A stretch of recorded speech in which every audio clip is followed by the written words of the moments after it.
நாய் வந்து பைரவன் தாங்க சொல்லுவாங்க ஆன்மீகத்தில். என் சார்பில் மட்டும் இல்லை, எஸ்ஏசி சார், டைரக்டர் இந்திரஜா எல்லார் சார்பிலையும் சாதாரணமாக இந்த ஒவ்வொரு படத்துலையும் நம்ம சொல்லுவோம் டிஃப்ரெண்ட் பிக்சர்னு.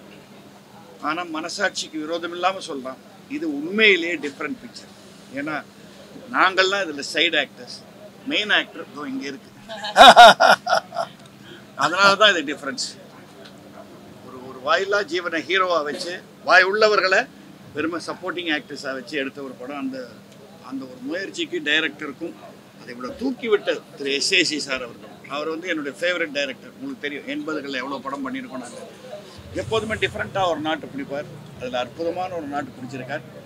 நீங்கள் பார்த்த வரைக்கும் உங்களுக்கே இந்த ரியாக்ஷனில் தெரிஞ்சிருக்கும் எந்த அளவுக்கு நம்ம நெஞ்ச தொட்ட ஒரு சப்ஜெக்ட் தான். ஸோ இந்த மாதிரி சப்ஜெக்ட்ஸ் கண்டிப்பாக மக்களை போய் ரீச் ஆகணுங்கிறதுக்கு உங்கள் உதவி தேவை, ஆண்டவனோட உதவியும் தேவை. இவ்வளோதான் நான் சொல்ல முடியும் இந்த கட்டத்தில்.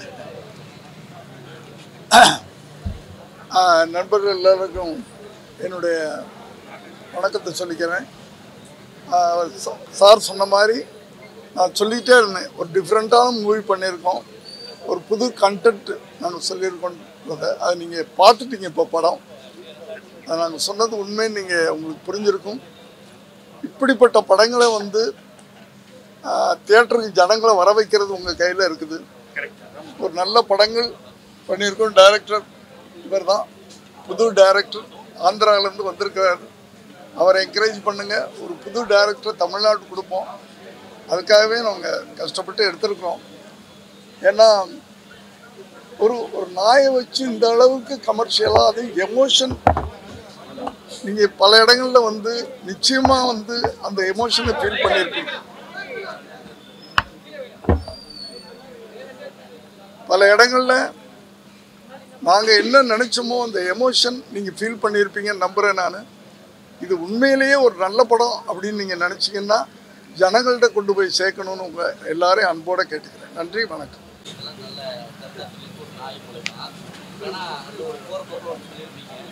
எந்த கட்சி வந்தாலும் அரசியல் வந்தாலும் இந்த டாஸ்மாக மூட முடியலன்னு சொல்லியிருக்கீங்க படத்தில். புதுசாக இப்போ கட்சியெல்லாம் உருவாயிருக்கு. உங்கள் பையன் கூட கட்சி வந்துட்டாரு. டாஸ்மாக் மூடுறதுக்கான வழி திறக்கப்படுமா? வந்த உடனே அவர்கிட்ட கேட்க வேண்டிய கேள்வி என்கிட்ட கேட்டிங்கன்னா, நான் வந்து ஒரு திரைப்பட எழுத்தாளன், டைரக்டர், நடிகன், இப்போ நடிச்சுக்கிட்டு இருக்கேன். என்னுடைய கருத்தை படத்தில் சொல்லியிருக்கேன். பொதுவாக எந்த கட்சி வந்தாலும் இது பண்ணிட்டு இருக்கு. புதுசாக வர்றவங்க அதை ஒழிக்கணும், அதான் என்னுடைய ஆசை. ஒழிக்க வைக்கிறது உங்கள் கையில் இருக்கு. அரசியலோட சேர்த்து திரைப்படம் எடுக்கிறவங்களுக்கும் ஒரு சமுதாய கடமை இருக்கு இல்லையா? அப்படி இருக்கிறப்ப இந்த படத்தோட பார்த்தா வில்லன்கள் ட்ரிங்க்ஸ் அடிக்கிற மாதிரி வச்சிருக்கீங்க. அது ஒரு பரவாயில்ல. ஆனால் பல படங்கள்ல வந்து ஹீரோக்களே ட்ரிங்க்ஸ் அடிக்கிற மாதிரி எல்லாம் வருது. அதை பற்றி என்ன நினைக்கிறீங்க? அதெல்லாம் கூடாதுன்னு தாங்க சொல்லியிருக்கேன். அப்புறம் இயக்குனருக்கு ஒரு சின்ன இந்த படத்துக்கு வந்து கூரன் அரிமான்னு வச்சிருக்கலாம். ஏன்னா கூரன்னு நாய் வச்சு வச்சிருக்கீங்க. ஆமா, சிங்கமும் நடிச்சிருக்கு. என்னன்னா வயது தாண்டி சண்டை காட்சி, வயதான சிங்கம்ன்றீங்களா? இல்ல, சிங்கத்திலே ஒரு குறை இருந்தாலும் சீற்றம் குறைவதுங்கிற மாதிரி இந்த வயதிலையும் வந்து ஒரு ஃபைட் சீன் நான் கேட்டுக்கிறது. இப்படி நல்ல படங்கள் ரேரா தானே வருது. நல்ல படம் தானே இப்போ எடுத்து நீங்க பார்த்தது. நான் கேட்கறதுக்கு பதில் சொல்லுங்க. இப்போ பார்த்தீங்களா படம் எப்படி இருக்கு? வித்தியாசமான படம். இப்படி வித்தியாசமான படங்கள் திரும்ப திரும்ப நாங்கள் எடுக்கணும்னா இதை நீங்கள் மக்கள்கிட்ட கொண்டு போய் சேர்த்து ஜனங்கள்லாம் பார்க்கணும், குழந்தைங்களோட பார்க்கணும். இந்த படம் ஃபேமிலியோட பார்க்க வைக்கணும். அப்படி பார்க்க வச்சிங்கன்னா இது மாதிரி நல்ல படங்கள், வித்தியாசமான படங்கள் நிறைய ஆடியன்ஸ் போகும். நீங்கிறதுனால ஒரு கேள்வி, ஒரு செய்தியை நீங்கள் சொல்லியிருக்கீங்கன்னு தோணுது. இந்த படத்துடைய நாயகனான நீங்கள் வந்து ஒரு லாயர், ஒரு குறிப்பிட்ட காலத்துக்கு அப்புறமேலும் வந்து ஒரு பெரிய கேஸில் ஜெயிக்கிறீங்க, இந்த நாய் சம்பந்தமான கேஸில். அதுமாதிரி ரியல்லி வந்து கொஞ்சம் அரசியல் விட்டு ஒதுங்கின மாதிரி இருக்கு. மறுபடியும் அரசியலுக்கு வந்து சாதிப்பீங்களா? எனக்கு அரசியல் ஆசை போயிடுச்சுப்பா. அதெல்லாம் அது வேண்டாம். இப்போ அரசியலை பற்றியே பேசலாம். இங்கே படத்துக்கு ப்ரமோஷன் கொடுங்க, அதுதான் நான் திரும்பி கேட்குறேன். இங்கே போய் நீங்கள் வந்து டைவர்ட் பண்ணி டோட்டலாக மாற்றிட. ஓகேயா? நன்றி. அம்மா கிட்டத்தட்ட 100 தியேட்டர் கொடுத்துருக்காங்கப்பா. இந்த 100 தியேட்டர் ஓடினாவே போதும், அது ஓட வைங்கன்ற. போதும். அதுக்கு மேலே எங்கள் படம் அந்த 100 தியேட்டரில் நல்லா ஓடி ஜனங்கள் பார்க்க வச்சு அதை நீங்கள் பண்ணிட்டீங்கன்னா போதும். அதுக்காகத்தான் இது. ஜென்ரலாக படம் முடிஞ்ச உடனே இப்படிலாம் உட்காந்து நாங்கள் பேசிகிட்டு இருக்கிறது இல்லை. இதுக்காகத்தான் இதை பேசுகிறோம்.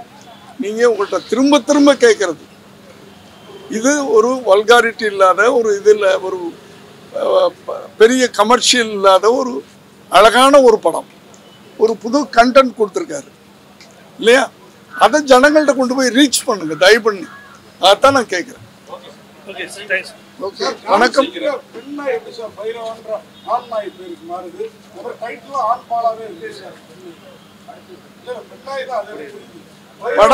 படத்துல நாங்க ஆண் நாயின்னு சொல்லி இருக்கிறோங்க. இதுக்கெல்லாம் நம்ம பதில் சொல்லிட்டு இருக்க முடியுமா? சின்ன சின்ன நல்ல விஷயங்களை கொண்டு போய் சேருங்க தயவு பண்ணி. வணக்கம்.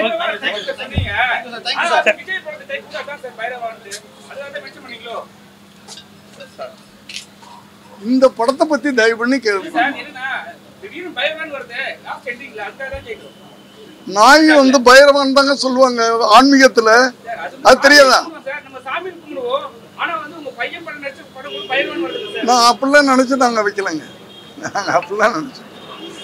பைரவான்றது ஒரு கடவுளுடைய பேரு, அது நாய் வாகனம். அது அந்த மைண்ட்ல நாங்க வச்சோம். ஒரு பவர்ஃபுல்லான பேர் அது பைரவான்றது. எல்லாருக்கும் வணக்கம். ஒரு டிஃப்ரெண்ட்டான கான்செப்டோ நான் தமிழ்நாடுக்கு வந்துருக்கேன். ஆனால் டெஃபினெட்லி மார்னிங் ஒரு காசி டாக்கீஸில் நான் பார்த்துட்டேன். ஆடியன்ஸ் சேர்ந்து எல்லா ஒரு பாசிட்டிவ் ரெஸ்பான்ஸ். அந்த ரெஸ்பான்ஸு எனக்கு ரொம்ப எமோஷனல் ஆகிடுச்சு. இது எல்லாருக்கும் ரொம்ப தேங்க்ஸு. இந்த ரீச் ஆகணும். ஏன்னா நான் கஷ்டப்படி ஆந்திராலேருந்து வந்துச்சு இந்த படம் எடுத்தாச்சு. ஆனால் உங்களோட நம்பிக்கை வச்சு தமிழ்நாடு மக்கள் எனக்கு சப்போர்ட் கொடுக்கணும் கண்டிப்பாக. ஏன்னா இது ஒரு டிஃப்ரெண்ட்டான கான்செப்ட். நீங்கள் தியேட்டருக்கு வந்து பார்த்துட்டுன்னு தெரியும். ஒரு நாய் வச்சு எங்க நீ மக்கள் சொல்கிறதே சார். ஸோ கண்டிப்பாக இந்த ஒரு படம் ரீச் ஆகணும். அது உங்கள் கையில் தான் இருக்குது. நான் படம் பற்றி ரொம்ப பேசக்கூடாது. படம் பேசணும். ஆனால் படம் பேசுது. ஓகே, சார் சொன்ன மாதிரி நாயை பேசும். அடுத்த ட்ரையலில் அந்த டைலாக் இருக்குது. அது அந்த மாதிரி படம் பேசும். நீங்கள் வாங்க தியேட்டருக்கு டெஃபினெட்லி. Thank you very much. பத்திரிகை மற்றும் ஊடக நண்பர்கள் எல்லாருக்கும் வணக்கம். ஸோ ஒரு அழகான படம் கூறேன்னு. ஸோ நீங்கள் எல்லாருமே பார்த்துருப்பீங்க. நீங்கள் தான் இதுக்கப்புறம் மக்கள்கிட்ட கொண்டு போய்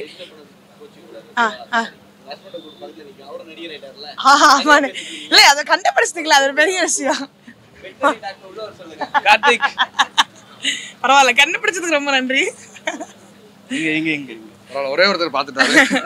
ஸோ கண்டிப்பாக கூரன் ரொம்ப அழகான படம். இது நீங்கள் எல்லாருமே பார்த்துட்டீங்க. நீங்கள் தான் மக்கள்கிட்ட கொண்டு போய் சேர்க்கணும். ஏன்னா ஒரு போதைப் பொருட்கள், கத்தி, குத்து, ரத்தம் இந்த மாதிரி இல்லாமல் ஒரு மனிதனையும் மிக்க படத்தை நாங்கள் எல்லாருமே கொடுத்துருக்கோம்.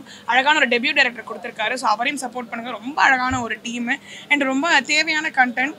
நீங்கள் எல்லாமே பார்த்துருப்பீங்க. நீங்கள் தான் மக்கள்கிட்ட கொண்டு போய் சேர்ப்பீங்கிற நம்பிக்கையோடு நாங்கள் எல்லாருமே வெயிட் பண்ணுறோம். தேங்க்யூ. தன் மகன் ஒரு கன்றை தேர்காலில் இட்டு கொன்று விட்டான் என்பதற்காக ஆராய்ச்சி மணி அடித்த பசுவின் குரலை கேட்டு தன் மகனை கொன்று நீதி வழங்கிய மனுநீதி சோழனுடைய மண் இது. நம்மை நம்பி ஒரு தாயாகிய நாயின் குரலை கதையாக இயக்குனர் நிதின் கொண்டு வந்து சேர்த்திருக்கிறார்.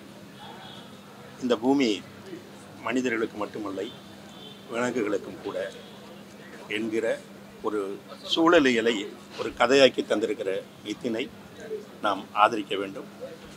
இந்த நல்ல செய்தியை, அன்பை பகிர்கிற, அறத்தை பகிர்கிற இந்த படத்தை மக்களிடத்திலே எடுத்து கொண்டு போய் சேர்க்கின்ற பேருதவியை நீங்கள் அனைவரும் செய்ய வேண்டும் என்று இந்த கூரன் குழுவின் சார்பாக உங்களை கேட்டுக்கொள்கிறேன். நன்றி.